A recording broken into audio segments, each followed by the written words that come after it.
내가 여호와를 항상 송축하며 내 입술로 항상 주를 찬양하리이다.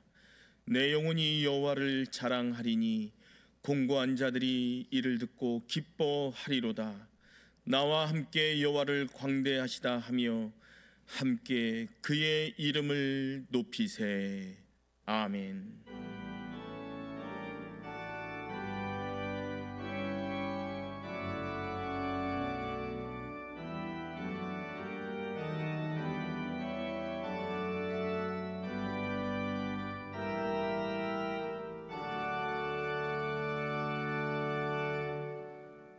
제가 가진 성경으로 구약 818쪽입니다.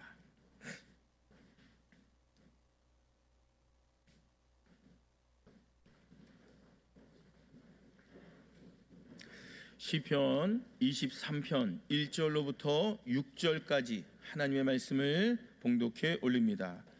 여호와는 나의 목자시니 내게 부족함이 없으리로다. 그가 나를 푸른 풀밭에 누이시며 쉴만한 물가로 인도하시는도다. 내 영혼을 소생시키시고 자기 이름을 위하여 의의 길로 인도하시는도다. 내가 사망의 음침한 골짜기로 다닐지라도 해를 두려워하지 않을 것은 주께서 나와 함께 하심이라. 주의 지팡이와 막대기가 나를 안위하시나이다. 주께서 내 원수의 목전에서 내게 상을 차려주시고 기름을 내 머리에 부으셨으니 내 잔이 넘치나이다. 내 평생의 선하심과 인자하심이 반드시 나를 따르리니 내가 여호와의 집에 영원히 살리로다. 아멘. 오늘 설교의 제목 좀 특이하죠? 함께 한 목소리로 합독해 볼까요? 시작. 목자의 3m 안에서. 시편 23편은 참 유명한 하나님의 말씀입니다. 신앙생활 하시는 믿음의 사람들이 가장 좋아하는 성구가 시편 1편, 복 있는 사람은, 그죠? 그리고 시편 23편입니다. 특별히 23편을 더 좋아하는데 워낙 말씀이 주옥 같고 참 말씀이 너무나도 깊이가 있고 좋아서 시편 23편으로 성가곡이 엄청 많이 작곡이 되었어요. 가사는 동일한데 여러 작곡자들이 이 시편 23편으로 작곡을 한 겁니다. 특별히 오늘 23편 1절부터 6절 전체를 통해서 우리가 함께 하나님의 귀한 음성을 듣길 바랍니다. 한 사냥꾼이 있었대요. 이 사냥꾼이요, 독수리를 잡으려고 총을 겨누고 있었답니다. 이 독수리를 잡으려고 숨을 죽이고 총을 겨누면서 방아쇠를 당기려고 하는 그 순간 이 사냥꾼은 이상한 상황을 목격한 겁니다. 어떤 상황이었을까요? 이 독수리를 잡으려고 하는데 이 독수리는 독사를 잡으려고 노리고 있었던 거예요. 근데 특이한 건 이 독사는요, 개구리를 잡으려고 뚫어지게 노려보고 있었다는 겁니다. 근데 이 개구리는 날파리를 잡으려고 노려보고 있었다는 거예요. 이게 어떤 현상입니까? 먹이사슬의 연속 아니겠어요? 이 광경을 본 이 사냥꾼은요, 문득 섬뜩한 느낌이 들어서 그는 황급히 총을 내리고 뒤를 돌아봤답니다. 왜 그럴까요? 혹시 나를 노리는 또 다른 누군가가 있지는 않는가라는 그런 생각 때문에 뒤를 돌아봤다는 거예요. 여러분, 이게 바로 우리 인생의 실존입니다. 세상에는요, 끊임없이 그 사람을 눌러야지만 내가 올라간다고 생각하지 않습니까? 세상 속에서는 무언가를 추구하며 우리가 살아가지만 동시에 우리를 노리고 위협하는 존재들이 너무나도 많다는 것을 우리가 알게 됩니다. 여러분, 21세기에 번창하는 여러 가지 사업이 있다고 하는데 직업 중에서 좀 특이한 직업이 있대요. 그게 뭔지 아십니까? 무당이랍니다. 무당. 여러분, 무당 알죠? 구태주고 뭐 이렇게. 이 무당을 이제 통계를 내보니까 우리나라만 해도요 4조 원 이상의 시장이 형성되어 있대요. 어마어마한 금액입니다. 그죠? 전보고 뭐 구태주고 뭐 이런 무당들. 사람들이 왜 무당을 찾아가는 이유가 뭘까요? 이 사람들이 문화적으로 경제적으로 윤택하고 풍요로운 삶을 살지만 이 마음속에는 내 마음엔 항상 불안과 두려움이 있기 때문에 그래요. 그래 무당을 찾아가면 무당이 첫 마디가 뭔지 아세요? 너 요즘 문제 있지? 딱 이러는 거예요. 여러분, 문제가 있으니까 찾아온 거 아니겠어요? 문제 없는 사람이 어디 있겠어요? 문제가 있고 고민이 있으니까 찾아온 거잖아요. 근데 거기에 넘어가는 거예요, 사람들이. 그러면서 이 무당 요염하다고, 영험한 무당이라고 그러면서 이제 넘어가는 겁니다. 거기에 이제 계속 넘어가는 거죠. 사람은요, 이 마음속에 늘 불안과 두려움을 가지고 그걸 살아가는 거예요. 근데 그걸 이용하고 그걸 먹잇거리로 삼으며 사는 직종들이 있다는 겁니다. 그런데 놀라운 사실이 있습니다. 매일경제 이주용 기자가 쓴 기사가 있어요. 제목이 이렇습니다. 자기 앞날도 모르는 무속인이었습니다. 그 기사에 따르면요, 무속인들은요 일반인들보다 질병 또 사고로 죽을 가능성이 훨씬 높다 그래요. 그래서 이 무당들은요 다 1급, 보통 일반적으로 보험을 가입하잖아요. 그럼 보험사에서 이분들을 거부한대요.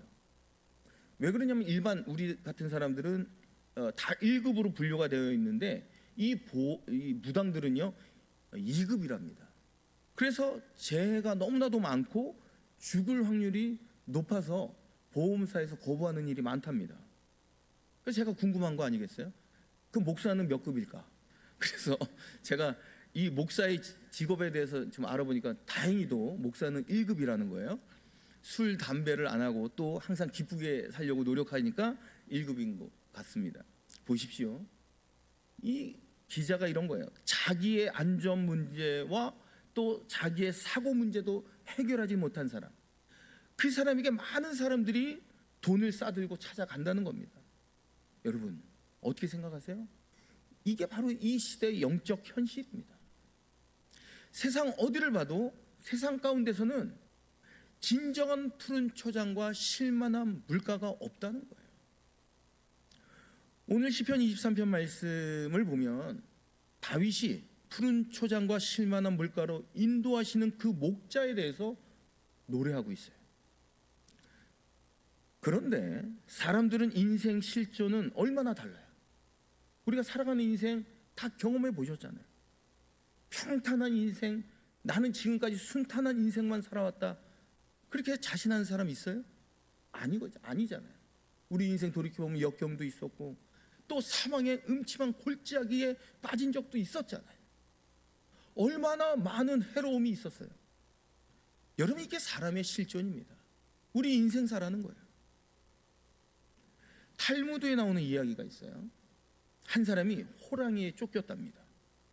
막 도망가다가 도망갈 곳이 없어서 저기 보니까 깊은 웅덩이가 있어서 그 웅덩이에 이제 빠지려고, 빠지면 호랑이가 웅덩이에 빠지지 않으니까 그렇게 생각하면서 웅덩이를 보니까 칡 알죠? 칡 줄이 굉장히 단단하죠. 칡 줄이 그 웅덩이 밑에까지 쭉 있어서 그 칡줄을 타고 내려가는 거예요. 웅덩이 밑에까지 내려가려고 하니까 이게 웬일입니까? 밑에 이제 독사들이 막 버글버글한 거예요.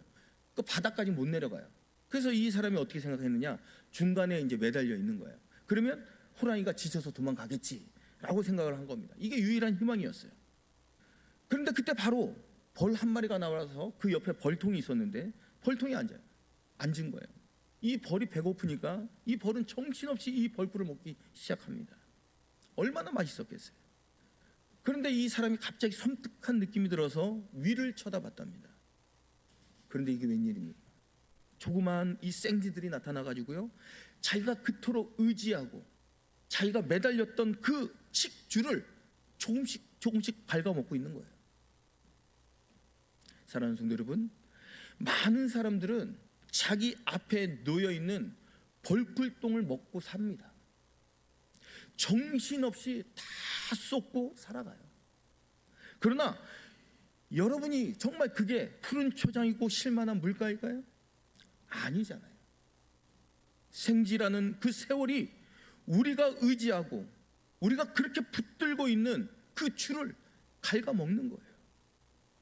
결국 우리가 그토록 매달리고 있는 그 줄은 언젠간 다 끊어지고 만다는 겁니다. 여러분, 이게 우리 인생의 실존입니다. 그러나 오늘 말씀 가운데 다윗은 푸른 초장과 쉴만한 물가를 노래하고 있어요. 사람들이 그렇게 바라고 동경하는 건 아닙니까? 쉴만한 물가. 근데 신앙이 있으면 모든 사람들이 그런 유토피아를 누린다고 생각을 합니다. 시편 23편에 고백하는 푸른 초장 쉴만한 물가, 이런 이 다윗의 고백을 들으면 어떤 그림이 상상이 되던가요? 큰 산, 멋있는 풍경, 이런 게 상상이 되지 않습니까? 내게 부족함이 없으리로다, 이런 찬송이 떠오를지도 몰라요. 어떤 사람은 저 푸른 초원 위에 그림 같은 집을 짓고, 이런 노래 가사가 떠오를지도 몰라요. 또 어떤 사람은요, 갑자기 골프가 생각난대요. 푸른 초장 쉴만한 물. 그런데요, 우리가 이 말씀을 기록한 다윗의 시대적 상황을 우리가 살펴봐야 합니다. 여러분, 이 다윗의 상황이 어떤 상황이었어요? 그런 상황이 절대 아니었습니다. 최악의 상태였어요. 내 인생 최고 밑바닥, 최악의 상황에서 시편 23편을 하나님의 영감을 갖고 쓴 거예요. 4절을 보니까요, 사망의 음침한 골짜기를 다닐지라도, 사망의 음침한 골짜기를 다니고 있는 거예요. 해를 두려워하지 않을 것을. 지금 해가 있다는 거 아닙니까? 5절 보니까요, 원수의 목전에서 지금 원수가 내 앞에 놓여 있다고 고백하고 있는 겁니다. 여러분, 바로 이런 상황 속에서 다윗이 시편 23편을 쓴 겁니다. 이것은요, 자신의 고통에 대해서 저항하고 있는 저항시예요. 나는 이렇게 죽을 수 없다라는 거예요. 자기를 죽이려는 사울 왕과, 심지어는 나를 찾아 죽이려는 아들 압살롬으로부터 도망치는 이 절박한 순간에 나는 이 고통에 함몰될 수 없고, 나는 이 두려움에 질 수 없다라는 이 고백으로 이 말씀 시편 23편을 쓴 겁니다. 우리가 잘 알고 있는 2차 세계대전 잘 알고 계시죠? 독일이 유태인들 600만 명을 가스실에 넣어 죽였습니다. 이 독일군은요, 가족들을 다 모아가지고 먼저 아버지가 죽는 것을 자식들이 보게 합니다. 또 자식이 가스실로 들어가는 그 뒷모습을 부모님들이 보게 합니다. 얼마나 잔인합니까? 여러분, 이 유태인들이 가스실로 들어가는 거예요. 여러분, 이 사람들이 가스실이 어떤 곳인지 몰랐을 거예요. 다 알고 있었습니다. 소문을 들었기 때문에. 죽는다는 걸 알고 있었어요. 그 죽음의 두려움이 몰려옵니다. 다시 이 가스실을 들어가면 돌아올 수 없다는 사실도 알고 있어요. 그때 유태인들이 외웠던 말씀이 시편 23편 말씀이에요.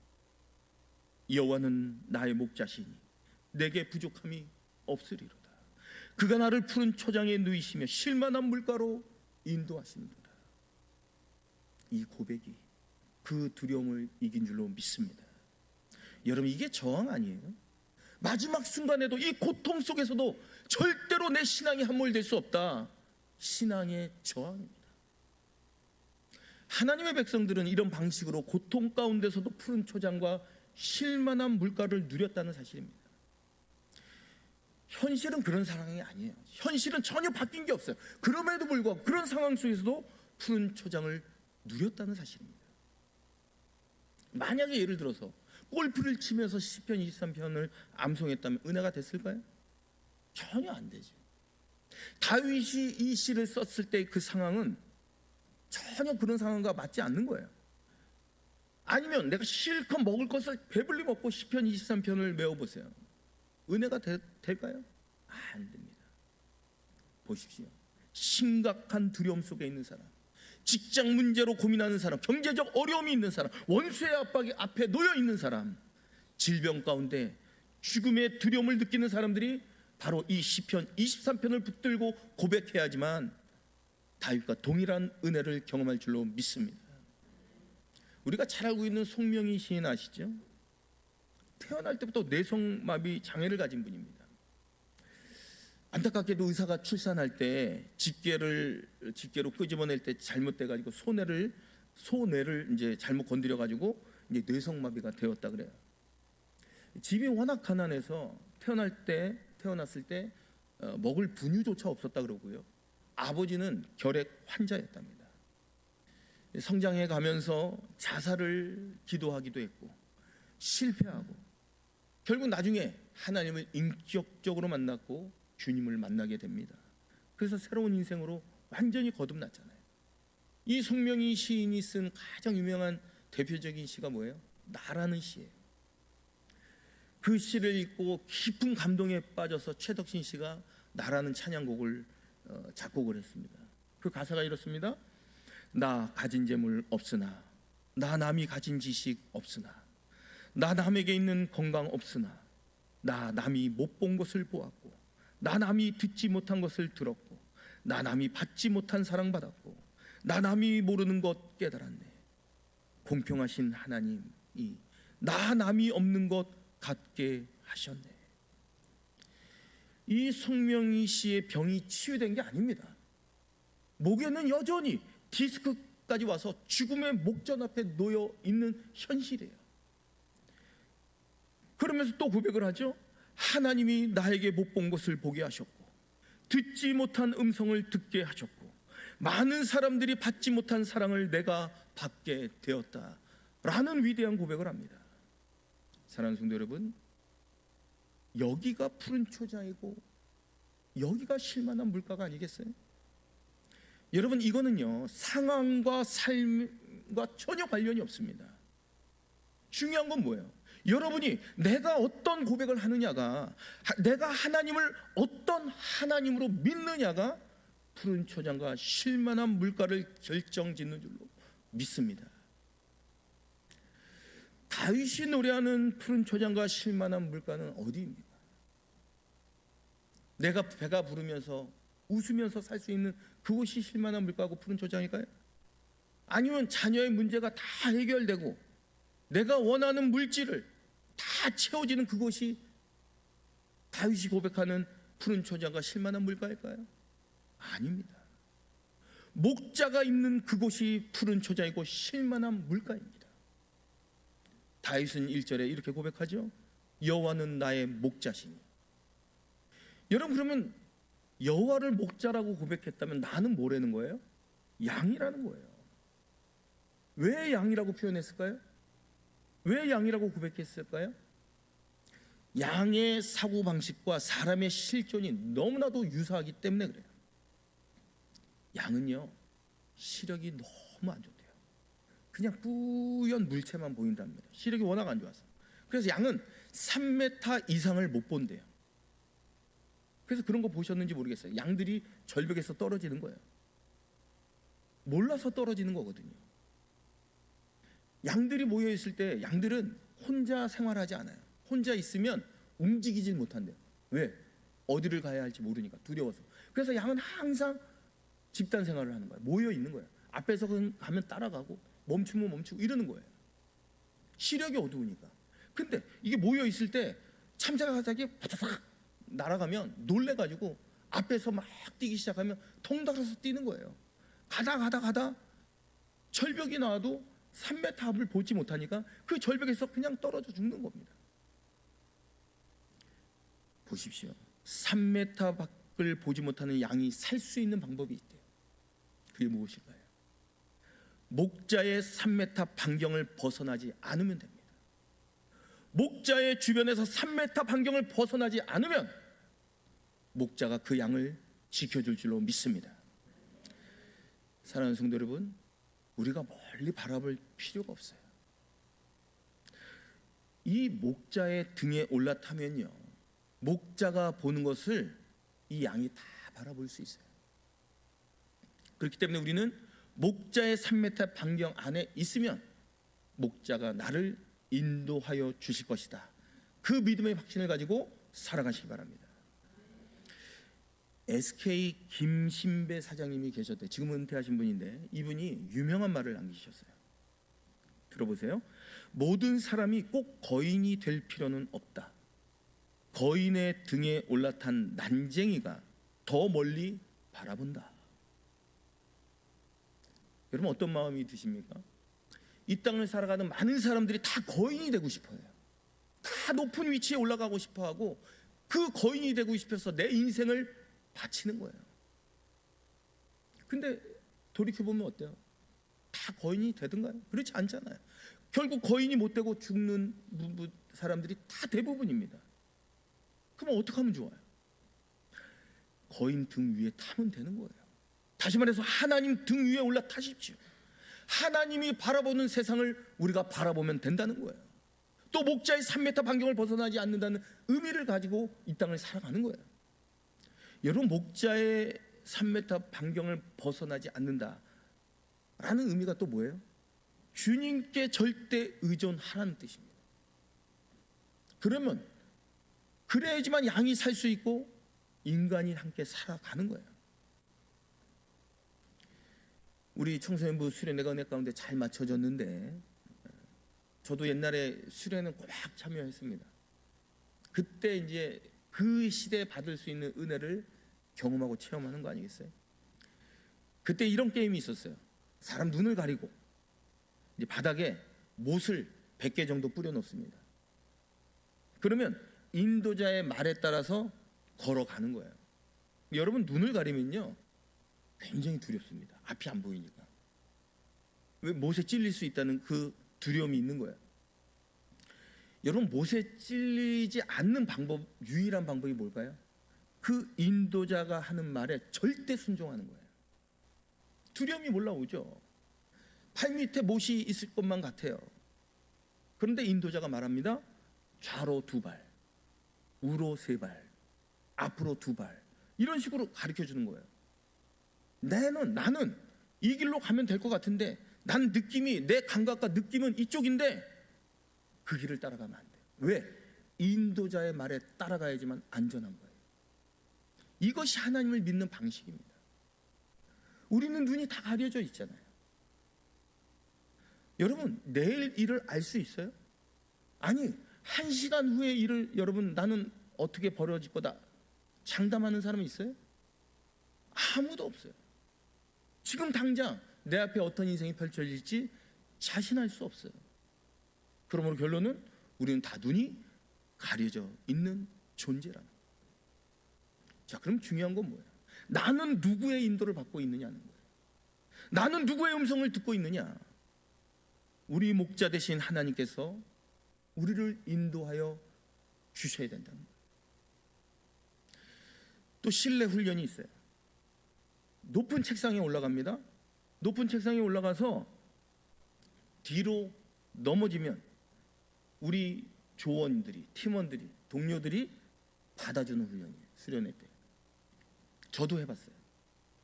눈을 가리지 않았지만 내가 보지 못하는 뒤로 넘어진다는 것은 또 다른 두려움이 있어요. 안 받아주면 어떡하지? 이런 게 있을 거 아닙니까? 근데 중요한 건 뭐예요? 뒤에 사람들을, 우리 팀원들을, 우리 조원들을 신뢰하고 맡기는 거예요. 그래야지만 넘어질 수 있는 거예요.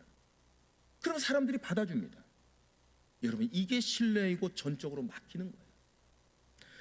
양은요, 그런 식으로 목자를 전적으로 의지하고 신뢰하고 따라갔던 겁니다. 목자가 가자 그러면 가고, 서자 그러면 서고, 멈추라 그러면 멈추고, 건너자 그러면 건너는 거예요. 절대적인 순종. 그럴 때 목자가 지켜줄 줄로 믿습니다. 여러분, 욕심이 앞장서면요 결국 주님이 보이지 않아요. 하나님의 뜻이 보이지 않습니다. 그러나 우리가 주님의 3m 반경을 벗어나지 않으면 우리 눈앞에 펼쳐진 주님이 보일 수 있고 주님의 인도하심을 받을 줄로 믿습니다. 저는 개인적으로 바둑을 잘하는 편은 아니지만 바둑을 잘 두는 법이 있대요. 어떤 사람이 바둑을 잘 두는지 아십니까? 훈수를 두면 바둑을 잘한대요. 왜 그럴까요? 내가 두면 이기고자 하는 그 욕심 때문에 수가 안 보이는데 다른 사람이 하는 걸 보면 그 욕심을 내려놓고 이게 보니까 그 다음 수까지 보인다는 거예요. 이해가 되죠? 내가 둘 때는 이겨야지, 내가 꼭 승리해야지, 그 욕심이 내 눈을 가리기 때문에 그래요. 그래서 욕심 없이 남의 게임을 보면 그 수가 보인다는 이야기입니다. 사랑하는 성도 여러분, 우리가 욕심이 있기 때문에 하나님의 마인드를 읽어낼 수 없는 거예요. 하지만 여러분, 염려하지 마세요. 3m, 목자의 3m 반경을 볼 수 없어도, 우리가 3m 이상을 바라보지 못하더라도 주님 곁에 있으면, 목자 곁에 있으면 목자가 우리를 인도하여 주시고 우리를 선한 길로 인도하여 주심을 믿으시기 바랍니다. 또 양의 습성을 보니까요, 너무나도 더러워서 양은 스스로 깨끗하게 할 능력이 없답니다. 양을 많이 가축하는 나라가 뉴질랜드래요. 뉴질랜드에 가면 깨끗한 양이 단 한 마리도 없답니다. 보셨죠? 이제 TV 같은 데서 배 같은 데 보면 뭐 시커멓잖아요. 막 똥으로, 막 흙으로 뒤범벅이 되어 있어요. 근데 양이 1년에 딱 2번 깨끗해질 때가 있대요. 그때가 어느 때일까요? 양털을 깎을 때. 그때 한없이 깨끗해진답니다. 여러분 어떤 마음이 들어요? 이 이야기를 들으면 마치 자기의 죄를 우리는 스스로 깨끗해질 능력이 없어요. 대속할 능력이 없는 우리와 너무나도 양이 비슷한 거예요. 우리의 죄가 깨끗해지는 비결, 유일한 방법은 뭐예요? 우리 주님께서 십자가에서 죽으셨을 때 우리의 죄가 다 씻겨진 겁니다. 양은요, 또 스스로 보호할 능력이 없답니다. 양은요, 공격할 능력도 없고 수비할 능력도 없고 방어할 능력도 없대요. 잡으면 그대로 잡히는 거예요. 도망가지도 않아요. 번제로 드릴 때 산채로 배를 가르면 그냥 울기만 해요. 저항하지 않아요. 그냥 누워있는 거예요. 이게 양의 모습입니다. 그래서 제물을 드릴 때 하나님께서 만약에 양으로 드리라고 한 게 우리에게 얼마나 다행입니까? 만약에 호랑이로 드려라 그랬으면 여러 죽었을 거예요. 그렇죠?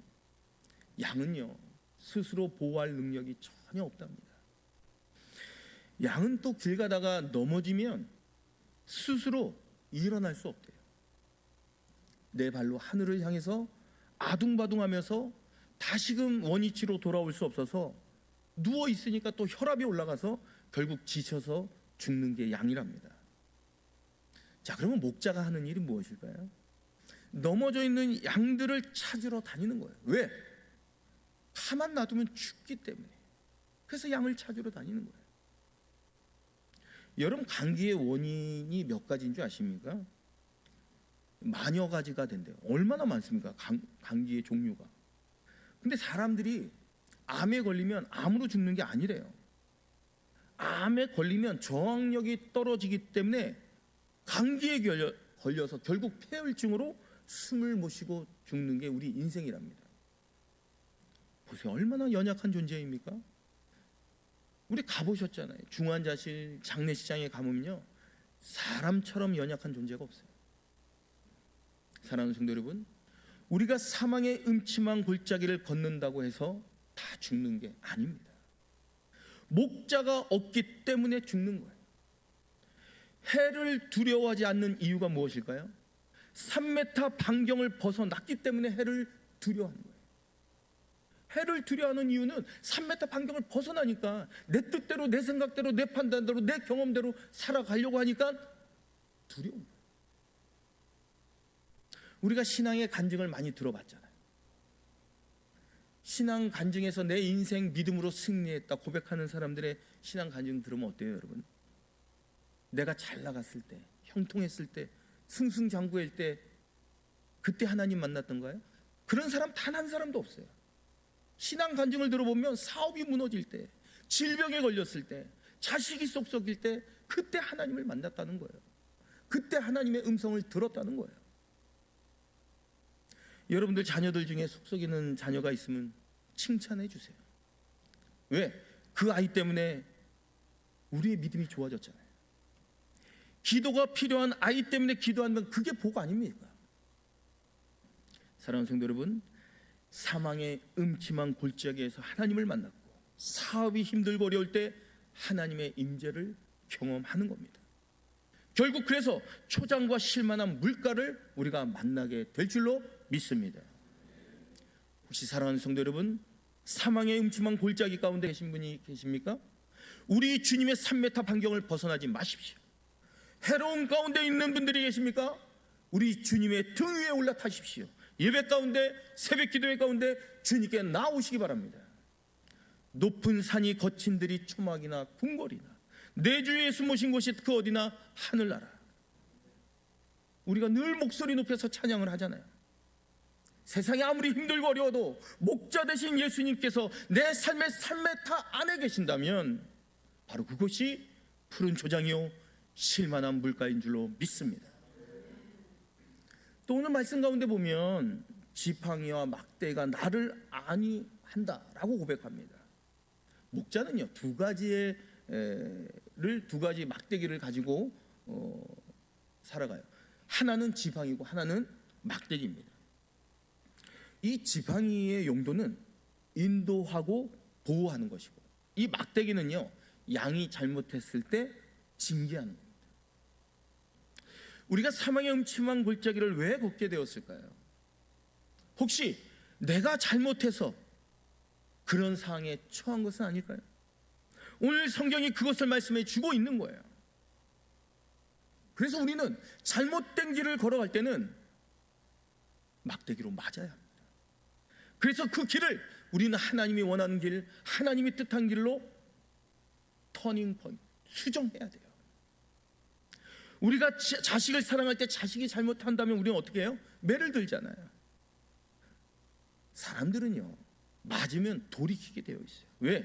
고통스럽기 때문에, 힘들기 때문에 그제서야 하나님의 뜻을 깨닫고 알게 된다는 거예요. 진로를 수정한다면, 회개하고 돌이킨다면 바로 그것이 푸른 초장, 쉴만한 물가인 줄로 믿습니다. 또 그대로 6절에 내가 여호와의 집에 영원히 살리로다 말씀하고 있습니다.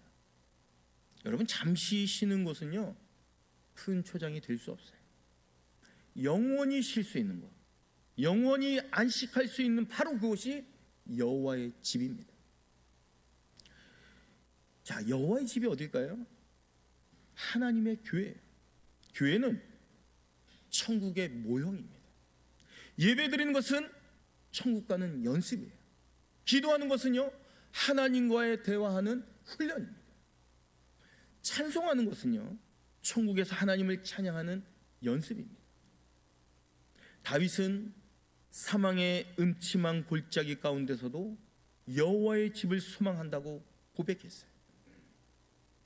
교회는요 회당의 기능과 성전의 기능이 있다. 오래전에 제가 한번 말씀드린 적이 있습니다. 교회에 오면 하나님이 기다리고 계세요. 교회에 오면 하나님이 나를 만나 주십니다. 전 개인적으로 내 인생을 살다가 너무나도 공고하고 힘들 때가 있으면 제일 먼저 교회가 생각납니다.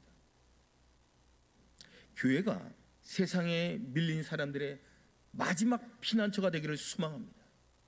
세상이 더 이상 나를 사랑하지 않고 나를 벼랑 끝으로 내밀 때 내가 마지막으로 안식할 수 있는 곳이 바로 성전이 되기를 소망합니다.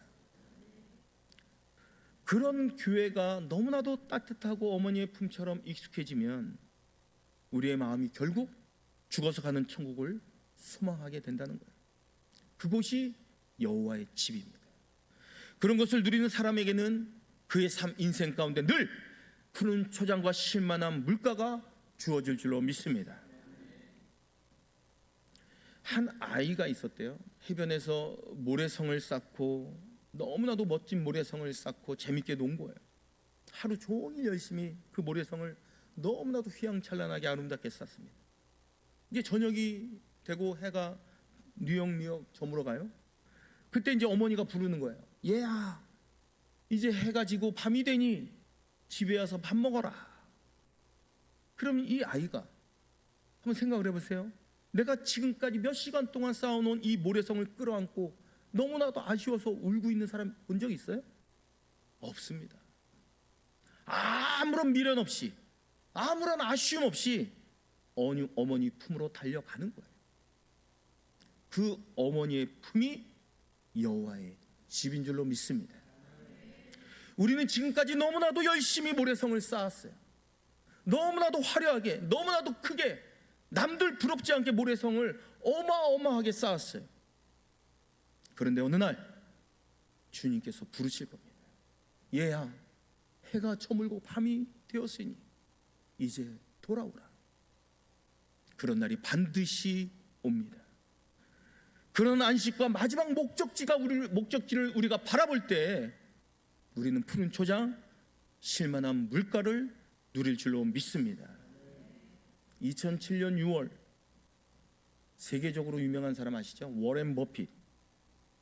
2007년 6월에 이 사람이 490달러, 우리 돈으로 환산하면 50조 원이래요. 50조, 이 어마어마한 금액을 기부했습니다. 원래 기부할 마음이 없었답니다. 그 이유를 들어보니까 이런 거예요. 오래전 1952년에 부인 수잔 톰슨과 결혼했어요. 이 아내는 너무나도 따뜻한 사람이었고 가정적인 사람이었습니다. 근데 이 버핏은요, 돈 버는데 정신이 미쳐 있었던 거예요. 가정을 돌보지 않았어요.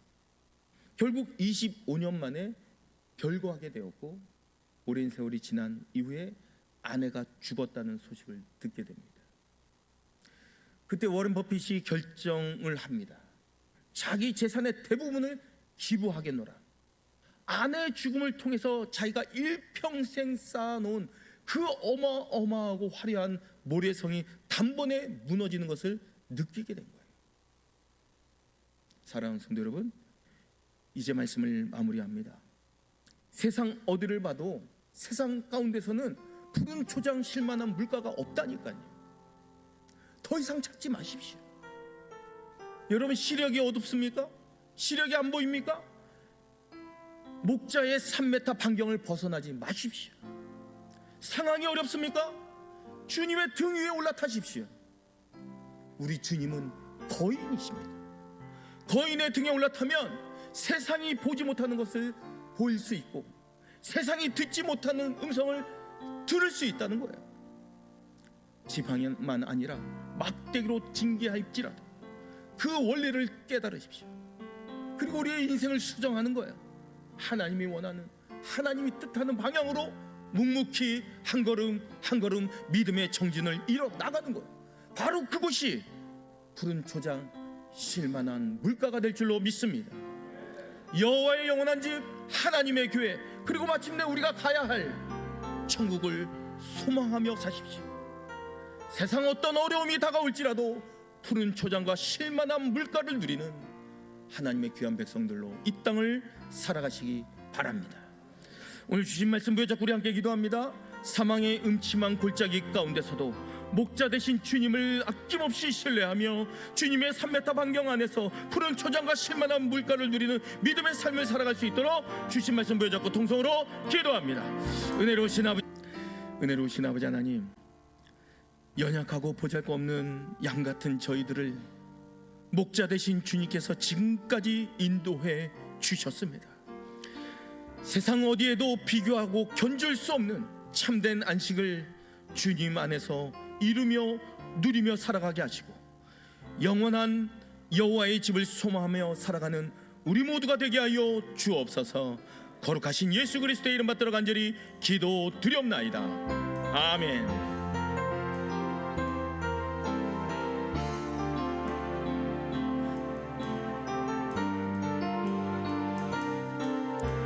여호와는 나의 목자시니 여호와는 나의 목자니 내가 부족함 없으리로다. 그가 나를 푸른 초장에 쉬게 하시고 다시 한번 고백합니다. 여호와는 나의 목자니 내가 부족함 없으리로다. 그가 나를 푸른 초장에 쉬게 하시고 인도하네. 아멘. 내가 사망의 계곡을 걸어도 두려워하지 않을 것은 주의 지팡이 막대기가 나를 지키며 주님 나와 함께 하심이로다. 주의 선하심과 주의 한결같은 사랑이 평생에 나를 따를 것이니 내가 여호와의 집에서 영원토록 거하리. 내가 사망의 음침한 계곡을 걸어도 두려워하지 않을 것은 주의 지팡이와 막대기가 나를 지키며 주님 나와 함께 하심이로다. 주의 선하심과 주의 한결같은 사랑이 평생에 나를 따를 것이니 내가 여호와의 집에서 영원토록